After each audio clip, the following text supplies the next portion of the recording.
Luckily, I'll be there always in good position, and that's why I score. And when I started my career, I used to play as a striker, and maybe that helps me now. যে কখনো হয় না slip, সেটাই আসল চ্যাম্পিয়নের grip. SRMB TNT বারের win grip technology সিমেন্টের সঙ্গে বানায় মজবুত গ্রিপ। সেলফি চাই না অটোগ্রাফ? জঙ্গলে তো একটাই রাজা, আর বাকি যাই হোক। যুবভারতী ক্রীড়াঙ্গন, দ্য হোম অফ জঙ্গলস। কার কথা? শুভাশিস বোস, বাগান অধিনায়ক। শুরু করেছিলেন তার জার্নিটা একটু অন্যরকমভাবে। এই মুহূর্তে দাঁড়িয়ে মোহনবাগানের যদি ইতিহাস ঘাঁটা হয়, শুভাশিস বোসের নামও স্বর্ণাক্ষরে লেখা থাকবে মোহনবাগানের ইতিহাসে। যে ট্রফি তিনি মোহনবাগান দলকে দিচ্ছেন, সেটা সত্যি বোধহয় আমরা হয়তো আমাদের চোখ সবসময় হয়তো তারকাদের পেছনে ছোটে, যারা গোল করেন। শুভাশিস বোস যদিও অনেক গোল করেছেন, কিন্তু আমরা সবসময় বিদেশি খুঁজি, আমরা বড় তারকার পেছনে। আমরা তারকা পুজোতে তো বেশি বিশ্বাসী। সেই তারকার লাইমলাইটের পেছনে শুভাশিস বোস থাকেন, একেবারে তিনি যেরকম গোলটার দলটার পেছনেও থাকেন। মোহনবাগান দলে এই শুভাশিস বোস একটা গুরুত্বপূর্ণ ভূমিকা। এবং দেখো, মলিনা তিনি স্পেন থেকে এখানে এসছেন, সেখানে এসে অধিনায়ককে নিজে কমপ্লিমেন্ট দিচ্ছেন। এটাই তো একটা বাঙালিদেরও বোধহয় প্রাপ্তি, আমাদের কাছেও যে প্রাপ্তি, যে শুভাশিস বোসের মতন ফুটবলার তাকে কমপ্লিমেন্ট দিচ্ছেন। এবং অবশ্যই কোচ হিসাবে তো করবেন, তার মোটিভেশন তো থাকবেই। এবং শুভাশিস বোস কিন্তু আজ সাংবাদিক সম্মেলনে একেবারে দায়িত্বশীল ক্যাপ্টেন হয়ে যেটা বলার কথা সেটাই বললেন। একদমই তাই। এই যে বললে না, জঙ্গল, দ্য কিং অফ জঙ্গল are the home of champions. Home of champions Mohun Bagan. সত্যি যখন মোহনবাগানের ডেরায় আসে কেউ, হ্যাঁ, বিশেষ করে যখন 60,000-এর গ্যালারি একসঙ্গে মোহনবাগান করে, প্রতিপক্ষের পা কাঁপে বস।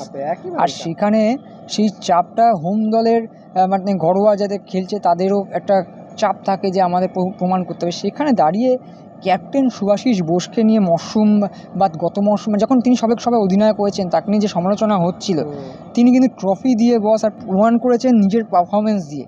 শুধু ডিফেন্স করা না, শুধু ক্লিনশিট রাখা না, গোল করে, সব মিলিয়ে যদি বলা যায় যে বারবার ডেরা উঠে আসছে, বারবার জঙ্গল উঠে আসছে, হোম অফ চ্যাম্পিয়ন উঠে আসছে। এটা আসছে সমর্থকদের সাথে রিলেট করে। এবং শুভাশিস যেটা বারবার বলছেন যে নিজের সমর্থকদের সামনে খেলা সবসময় একটা বাড়তি একটা অ্যাডভান্টেজ, সবসময় খুব পছন্দের, এবং মেরিনার্সদের সামনে খেলা সবসময় ভালো লাগে। একটা ক্যাপ্টেন যখন এটা বলে না, সেটা হৃদয় থেকে বলে। যে আর যিনি বাঙালি তিনি বলছেন যে সমর্থকদের সামনে খেলতে আমার ভালো লাগে, কোনো চাপ নেই, কোনো ফেক কোট না, মন থেকে বলছেন। এটাই শুভাশিস বোস। আর হোম অ্যাডভান্টেজ নিয়ে যদি বলা হয়, কারণ আইএসএল ফাইনাল পরপর 2 বছর, আইএসএল কাপ ফাইনালটা হচ্ছেই যুবভারতীতে, এবং দুবারই মোহনবাগান খেলেছে। গত বছর চ্যাম্পিয়ন হতে পারেন, তার আগের বছর কিন্তু বাইরে গিয়ে চ্যাম্পিয়ন হয়ে এসেছিল। এটা মাথায় রাখতে হবে। সেখানে দাঁড়িয়ে বলছেন, হ্যাঁ, আমাদের সমর্থকদের সামনে খেলবো, এটা এটা হচ্ছে 12th ম্যান। তাদের জন্য আমাদের একটা এক্সট্রা মোটিভেশন থাকে, একটা এক্সট্রা পাওয়ার আমরা ফিল করি। এই সব মিলিয়ে তিনি আশা করছেন এই সমর্থকদের ভালোবাসা, উন্মাদনা এবং নিজেদের যে পরিশ্রম, সব মিলিয়ে ম্যাচটা জিততে পারবেন। এবং তুমি যে বলছো না যে শুভাশিস বোস শুধু ক্লিন শিট রাখা নয়, শুভাশিস বোস গোল করার রহস্যটা কী, এটা যখন প্রশ্ন করা হলো, কোচ হোসে মলিনা একটা বিষয় বলেছেন।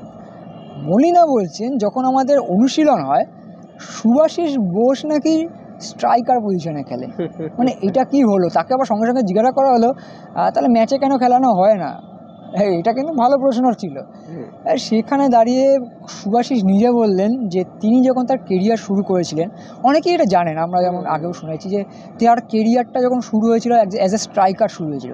তাই স্ট্রাইকার ইনস্টিংক্টটা না অরিত্র থেকে যায়। ধরো তুমি কেরিয়ার শুরু করেছো ডিফেন্ডার হিসেবে, পরবর্তীকালে তোমার কোনো এক কোচ তোমার খুঁজে পেলে যে না, তোমার মধ্যে গোল করার ক্ষমতা বেশি, তুমি স্ট্রাইকার হও।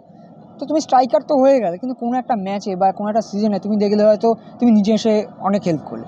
সেমভাবে শুভাশিস বোসের ক্ষেত্রে হচ্ছে, তিনি একজন প্রপার লেফট ব্যাক, তিনি সেন্টার ব্যাকও খেলতে পারেন, কিন্তু যেহেতু অ্যাজ এ স্ট্রাইকার শুরু করেছেন, তাই টিকাটিটা ভালো ছিল। এবং তাকে নিয়ে মলিনাও বলেছেন এবং শুভাশিস নিজেও বলেছেন যে যখন সেট পিস প্র্যাকটিস হয়, শুভাশিস বলছেন যে আমি ভাগ্যবান যে সেট পিসের ঠিক সময় ঠিক জায়গায় চলে যায়। আর মলিনা বলছেন যে তার সেই জ্ঞানটা আছে। দেখো, শুধু ভাগ্য দিয়ে হয় না, সেট পিস থেকে বারবার গোল করছেন, বারবার সেই গোল লাইনের সামনে ট্যাপ ইনটা করার জন্য যেন স্ট্রাইকাররা ওত পেতে থাকে, সুভাষিস একজন ডিফেন্ডার হয়ে ওই ওত পেতে থাকে। একেবারে তাই সব মিলিয়ে যদি বলা যায় স্ট্রাইকার সুভাষিসকে একটা ঝলক আমরা দেখতে পেলাম। জানি না ফাইনালে যদি গোল করেন তো আমাদের এই ভিডিওটা সার্থক হয়ে যাবে। মানে আমরা এই স্ট্রাইকার সুভাষিসের ভালোবাসা এবং গোল করা আমরা আরও দেখতে চাই, কারণ সুনীল ছেত্রীর পর যেভাবে ভারতীয় স্ট্রাইকারদের অভাব আমরা দেখতে পাচ্ছি, একজন ডিফেন্ডার যদি করে দেন এর থেকে আর কিছু মানে বড় হওয়ার নেই। আপাতত আমাদের সকলের চোখ থাকবে আগামীকাল মেগা ফাইনালের দিকে। কি বলছেন সুভাষিস বসু? তিনি নানান কথা বলেন, প্রত্যেক ম্যাচ শেষে বলেন, আজকে আগে বললেন, কারণ অধিনায়ক হিসাবে দায়িত্বটা তো কাঁধে তুলে নিতে হয়। কি বলছেন শুনে নেওয়া যাক। আমরা ট্রাই করব অ্যাজ এ টিম আমরা যাতে ডিফেন্ড করি এবং একসাথে অ্যাটাক করি, তো আমাদের প্রেফারেন্স এটাই থাকবে। আর একসাথে যদি আমরা খেলি অ্যাজ এ টিম তো আমরা বেটার পারফর্ম করতে পারব। I think in the game,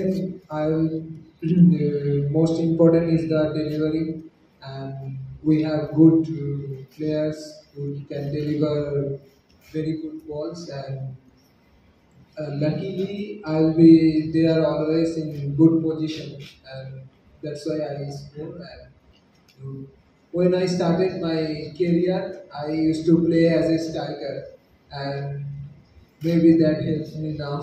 Instinct is still there. Final खेलने से पहले ऑलवेज कॉन्फिडेंस रहता है, और हम लोग कल खेलने वाले हैं, तो मैं 3 साल कंटिन्यू फाइनल खेला, तो तीनों साल ही हमारे कॉन्फिडेंस था हर एक प्लेयर में। बट मैच है तो उसी दिन जो टीम बेटर परफॉर्म कर पाता है और कम मिस्टेक करता है वो टीम जीतता है, और हमारा कोशिश यही रहेगा कि हम लोग कल सबसे अच्छा परफॉर्म कर पाए और मिस्टेक ना करें, और हम लोग यही यहाँ पे मैच जीते। हाँ, डेफिनेटली हमारे होम क्राउड के सामने मैच खेलना मेरे लिए सबसे अच्छा लगता है, और मैं चाहूँगा कि मेरिनर्स फैंस लोग हमें सपोर्ट करें हमारे होम ग्राउंड में, तो ऑब्वियसली स्पेशल है खेलना इधर पे कोलकाता में। Extra time.